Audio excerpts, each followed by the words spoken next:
Assalamu alaikum. Soyez bienvenus sur votre chaîne Femme At-Tanimia. Dans cette vidéo, on va faire ensemble la suite de correction de l'exercice numéro 1, chimie, partie 1, étude d'une pile diode zinc. Troisième question. On laisse fonctionner la pile pendant la durée delta T est égale à T moins T0. T0, c'est l'instant initial, c'est la date initiale. T0 est égal à 0. Pour déterminer la quantité de matière de diode consommée, c'est-à-dire réagir pendant cette durée, on dose le diode restant dans le deuxième compartiment de la pile avec une solution incolore de thiosulfate de sodium. Thiosulfate de sodium. Les ions thiosulfate S2O3 de -AQ et les ions sodium CNA+. Thiosulfate de sodium. De concentration molaire en soluté apportée, CR égale à 0,3 mol litre moins 1. Le volume de la solution de thiosulfate de sodium versé à l'équivalence est VE est égal à 20 ml. C'est-à-dire le volume versé pour donner l'équivalence, et VE est égal à 20 ml. L'équation modélisant la réaction du dosage s'écrit I2AQ plus 2S2O3 de -AQ, ça va me donner 2I-AQ plus S4O6 de -AQ. La question c'est de montrer que la quantité de matière NC de I2 de diode consommée, la quantité de matière consommée de diode consommée lors du fonctionnement de la pile I, NC de I2 est égal à 7 mmol.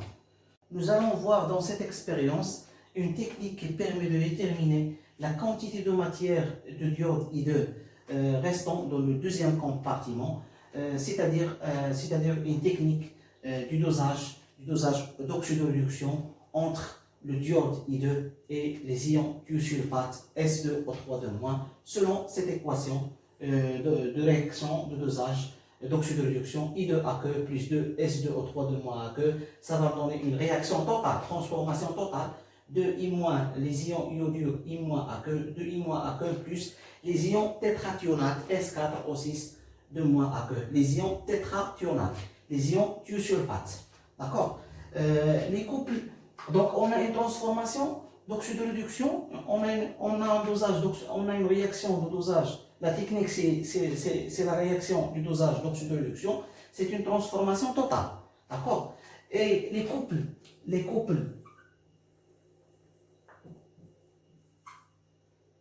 oxydants-réducteurs en jeu sont, bien sûr, on a I2, AQ, I-, AQ, on a couple le couple oxydant-réducteur I2, AQ, I-, AQ, et les ions tétrathionates S4, O6 de -AQ, S2, O3 de -AQ. D'accord. Donc c'est ça, voilà la technique pour déterminer la quantité de matière du diode I2 restant dans le deuxième compartiment. C'est-à-dire on va faire un dosage d'oxydoréduction entre le diode I2 et les ions thiosulfate S2O3 de -, qui va me donner 2I-, c'est-à-dire I2 se transforme en I-, et S2O3 de -, se transforme en S4O6 de -. D'accord. Donc, on obtient l'équivalence. Donc, lorsqu'on verse le volume VE égale à 20 ml, lorsqu'on verse le volume VE est égal à 20 ml de la solution de thiosulfate de sodium, sachant que les ions sodium Na+, ne participent pas à la réaction du dosage. Ce sont des ions indifférents qui ne participent pas à la réaction du dosage. Seuls les ions thiosulfate qui participent à la réaction du dosage d'oxydoréduction entre le diode I2 et les ions thiosulfate S2O3 de -. Lorsqu'on verse le volume VE est égal à 20 ml, on obtient l'équivalence. Donc lorsqu'on verse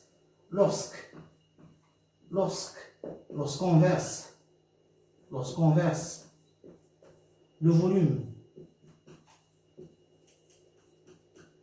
VE est égal à 20 ml, on obtient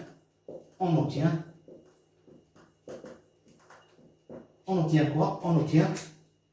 On obtient l'équivalence.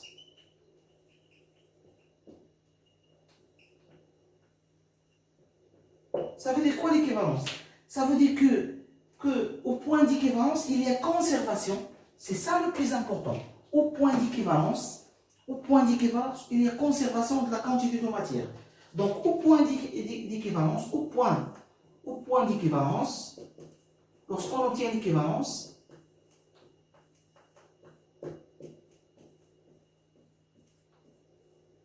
il y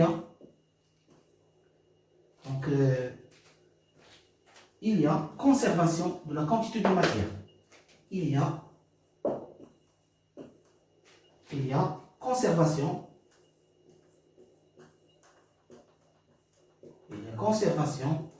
de la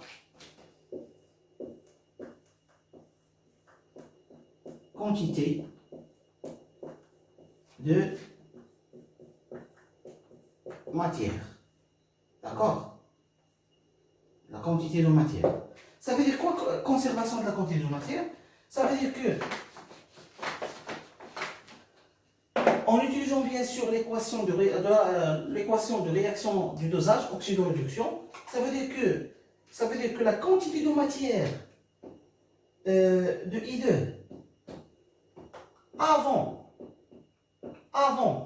le dosage, d'accord, avant le dosage, est égale à la quantité de matière de I2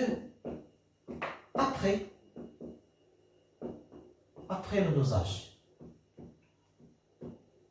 D'accord? Donc la quantité de matière de I2 avant le dosage est égale à la quantité de matière de I2 après le dosage. Donc lorsqu'on verse, lorsqu'on a dit que les deux couples oxydant-réducteurs qui participent à cette réaction de dosage d'oxydoréduction, c'est I2AQ et I-AQ. Les ions tétrathionates S4O6 2-AQ et les ions thiosulfate S2O3 2-AQ. Donc, lorsqu'on verse le volume VE est égal à 20 ml de la solution de thiosulfate de sodium, on obtient l'équivalence. Au point d'équivalence, il y a conservation de la quantité de matière. Ça veut dire quoi? Ça veut dire que la quantité de matière de I2 avant le dosage est égale à la quantité de matière après le dosage.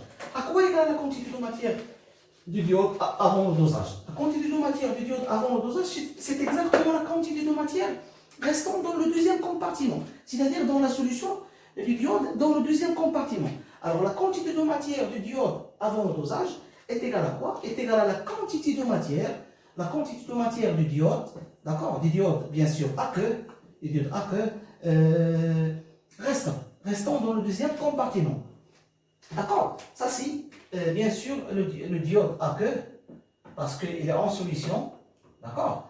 Donc la quantité de matière, donc on a le résultat l'équivalence du dosage. Au point d'équivalence, il y a conservation de la quantité de matière, c'est-à-dire la quantité de matière du I2 avant le dosage. Avant le dosage est égale à la quantité de matière après le dosage. La quantité de matière du diode avant le dosage, c'est exactement la quantité de matière qui reste dans le deuxième compartiment, c'est-à-dire dans la solution du diode. D'accord? C'est qu'on cherche. C'est ça ce qu'on cherche.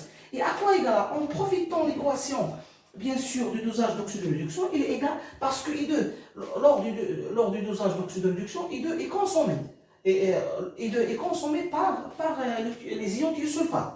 Le diode I2 est consommé par les ions thiosulfate pour donner la formation des ions iodure et thiosulfate se transforme aux ions tétrathionates, bien sûr.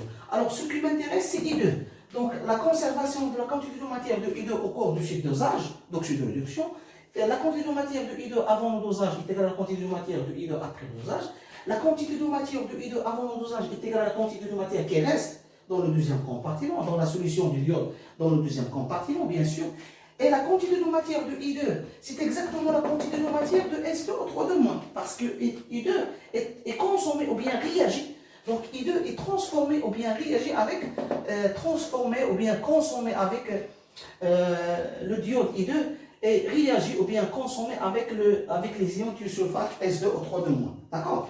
Donc c'est exactement la quantité de matière de S2O3 de moins. Bien sûr, sans oublier le coefficient stoichiométrique sur 2.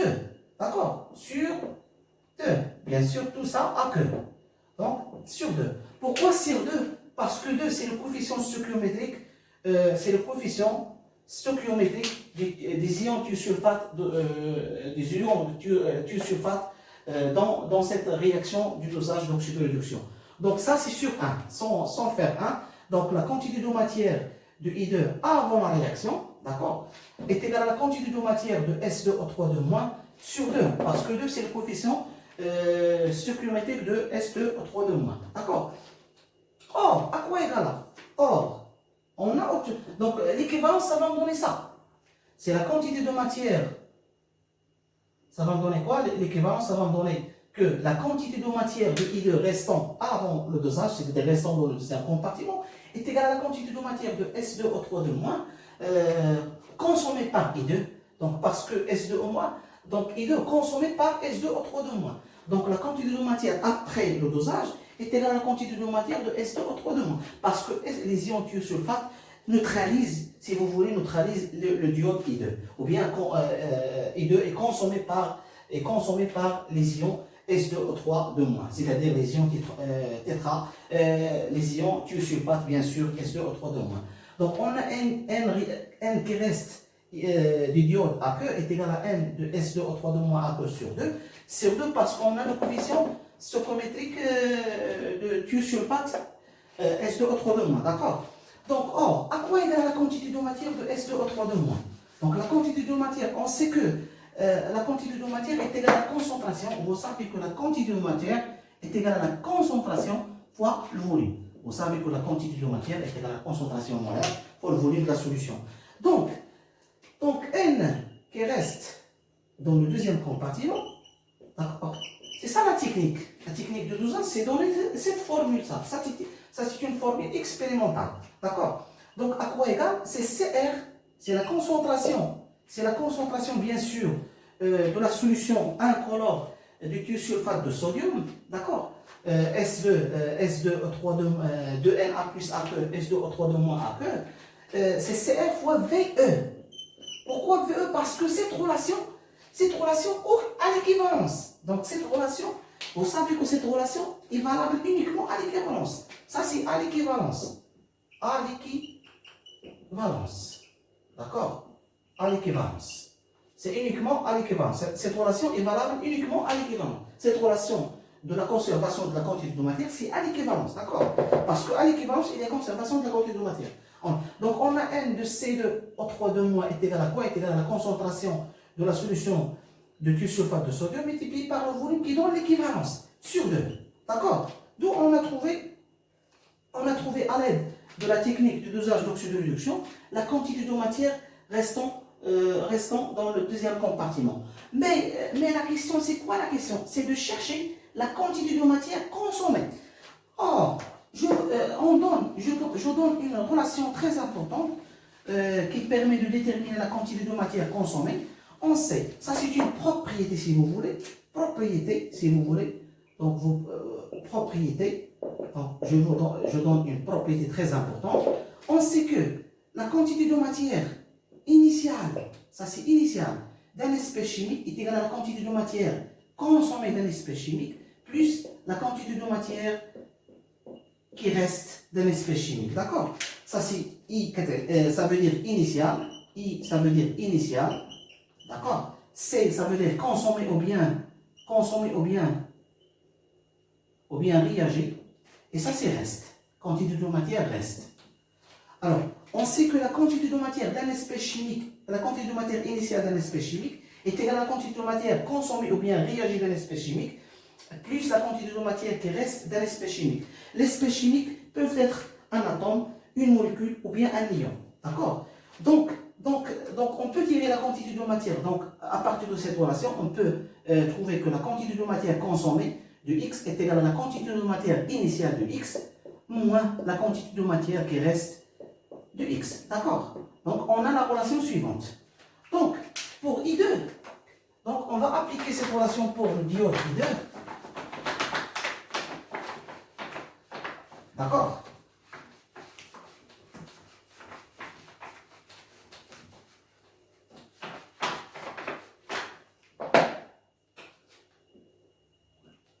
Donc, N consommé de I2, à quoi égal? Alors le n consommé de I2 est égal à le n initial de I2 moins n restant de I2. Juste on a appliqué la propriété. On a appliqué cette propriété-là. On a dit que pour un espèce chimique, atome ou molécule ou ion, la quantité de matière initiale est égale à la quantité de matière consommée ou bien réagie plus la quantité de matière qui reste. Alors la quantité de matière consommée est égale à la quantité de matière initiale moins la quantité de matière qui reste. Donc pour I2, X c'est I2.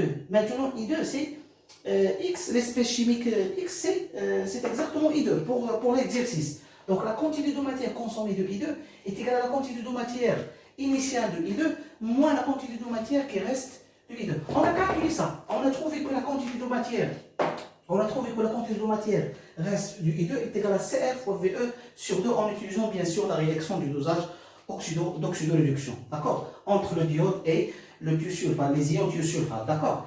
Donc pour NI2, donc sachant que NI, la quantité de matière de I2 initiale, à quoi égale? C'est exactement la concentration de la solution du diode, la concentration C1 du diode fois le volume de la solution du diode. D'accord? Donc la quantité de matière du diode initial est égale à la concentration de la solution du diode initiale multipliée par le volume de la solution du diode. D'accord? Regardez les données de l'exercice. On a ça dans les données. Donc, qu'est-ce qu'on va trouver? On va remplacer tout ça. Donc, NC, la quantité de matière consommée de I2, d'accord, est égale à quoi? Est égale à C1 multiplié par V, moins bien sûr, en remplaçant la quantité de matière reste du I2 par CR multiplié par VE divisé par 2, d'accord? D'où on a trouvé l'expression de la quantité de matière consommée du I2 lors de la fonctionnement du pic pendant la durée delta T. S'il y a des questions, essayez de poser des questions. On a utilisé la technique de dosage d'oxydoréduction entre I2 et les ions thiosulfate S2O3-. On a trouvé l'équivalence dans la conservation de la quantité de matière, c'est-à-dire la quantité de matière avant le dosage, c'est-à-dire la quantité de matière qui reste dans le deuxième compartiment est égale à la quantité de matière consommée par la quantité de matière de I2 consommée par les ions thiosulfate S2O3-, c'est-à-dire CR fois VE sur 2. 2 c'est le coefficient, on divise par 2 parce que 2 c'est le coefficient stoichiométrique des ions thiosulfate S2O3-.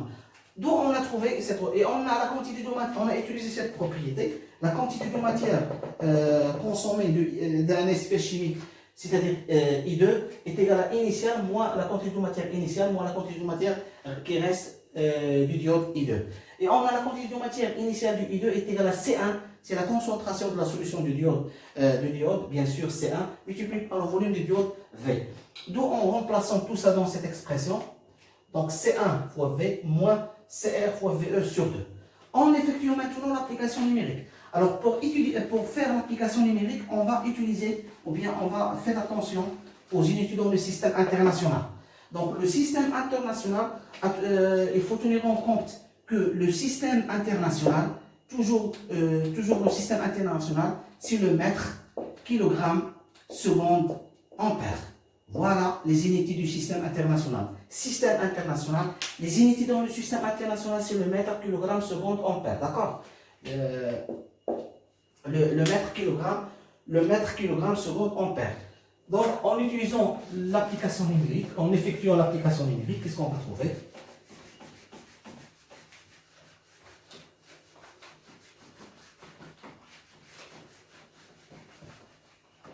On va trouver la chose suivante. Donc, C de I2 est égal. Ça, maintenant, application numérique. D'accord? NC de I2 est égal. C1, c'est 0,1. Mol, litre moins 1.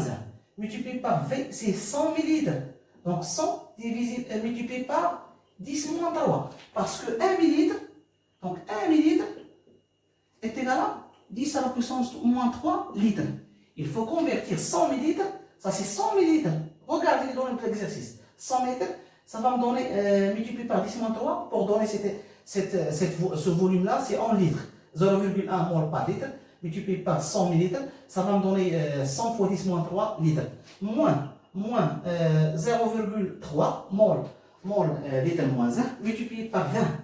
Multiplié par 20, multiplié aussi par 10 à la puissance moins 3, parce qu'on a 20 millilitres. 20 millilitres, c'est le volume VE. VE, c'est 20 millilitres. C'est 20 fois 10 à la puissance moins 3 en litres, divisé par 2. D'accord? On continue le calcul. Donc, la quantité de matière consommée de I2, bien sûr, à que, d'accord, bien sûr, I2 à que, bien sûr, à quoi égal? C'est 0,1. On peut factoriser par 10 moins 3, d'accord? Donc, c'est 0,1. C'est 0,1 fois 100, c'est 10. 10 moins 10 multiplié par 10 moins 3, d'accord? Moins 0,3 fois 20, c'est 6, sur 2, c'est 3. C'est 6 sur 2 fois 10 à la puissance moins 3. En factorisant par 10 moins 3, c'est 10 moins 6 sur 3, sur 2, pardon. C'est 6 sur 2, multiplié par 10 à la puissance moins 3. C'est 10 moins 3, multiplié par 10 à la puissance moins 3. C'est exactement 7, multiplié par 10 à la puissance moins 3. Bien sûr, mol. Ça, c'est N, la quantité de matière consommée de I2. D'accord? On a trouvé que la quantité de matière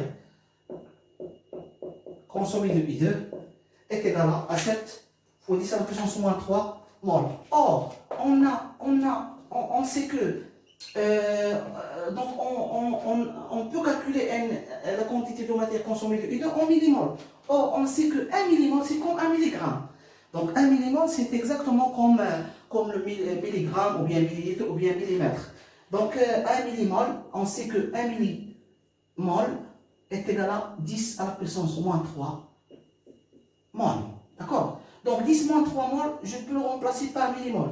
C'est exactement. Donc on peut trouver finalement d'où N de I2 consommé, la quantité de matière de I2 consommée, la quantité de matière de I2 consommée est égale à bien sûr 7 millimol. D'accord? D'où on a trouvé la quantité de matière de I2 consommée est égale à 7 millimol en remplaçant 10 moins 3 mol par millimol. Parce que 1 millimol, c'est exactement 10 moins 3 mol. Donc, on a répondu à la troisième question. S'il y a des questions, essayez de poser des questions. Cette vidéo est terminée. Merci de nous avoir suivis. Et à la prochaine vidéo, Inch'Allah, sur votre chaîne At-Talimia. Wassalamu alaikum wa rahmatullahi wa barakatuh.